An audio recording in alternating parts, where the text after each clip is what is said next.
The purpose of this activity called Good Words, Bad Words is to teach your kids that they should please God with what they say. Now you're going to read a short story to the kids with various words missing in sentences. Together, the kids are going to choose words from the provided list to insert into those sentences. The list has words that are pleasing to God and words that are not pleasing to God. Now, you as the teacher will then explain that words we use can either build a person up or can tear them down. For this activity, all you're going to need is your help sheet and a pen. You're going to look at the stories on the help sheet and read the words from the parentheses. Now, don't read the stories yet. Circle the words that the kids choose and then put them into the stories and read them. It should go something like this. All right, guys, today we're talking about how God wants us to say things that are pleasing to Him. I've got two different stories. They're going to have different words in them, all right? You guys get to help me to choose which words are going to be in those stories. So there's no right or wrong answer. You're just going to tell me which of the two you would prefer.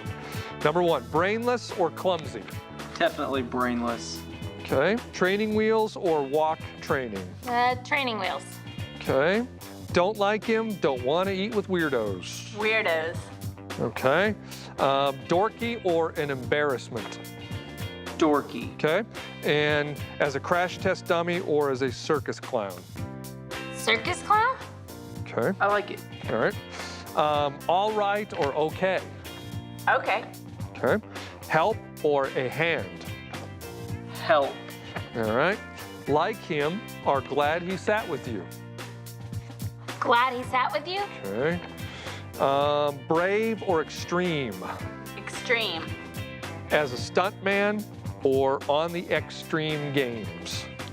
On the extreme game. All right, very good. Now, let me read you these two stories. The stories are identical except for the words that you guys chose to put in them.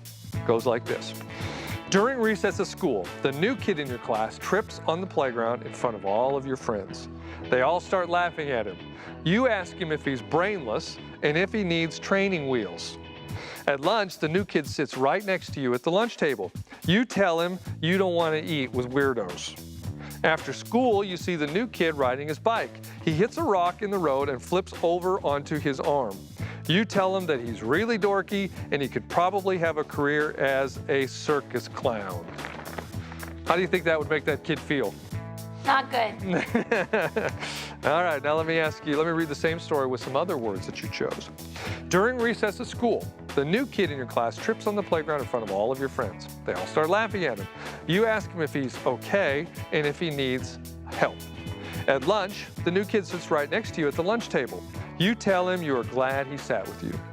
After school, you see the new kid riding his bike. He hits a rock in the road and flips over onto his arm. You tell him that he is really extreme and he could probably have a career on the extreme games. Okay? Good things or bad things in that last story? Good. Good things. All right. Two exact same stories with two totally different outcomes.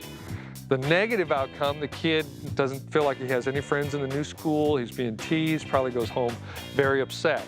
In the good way of the story, the kid's made a friend and you've made a friend, okay? What we say really has an impact on others. That's why God wants us to always say good things to people. Because if we say bad things, how many of you guys like it when somebody says something negative to you about you? You don't like it, do you? No. Well, you need to remember that when you are about to say something negative to someone else, you might go, man, would I want that said to me?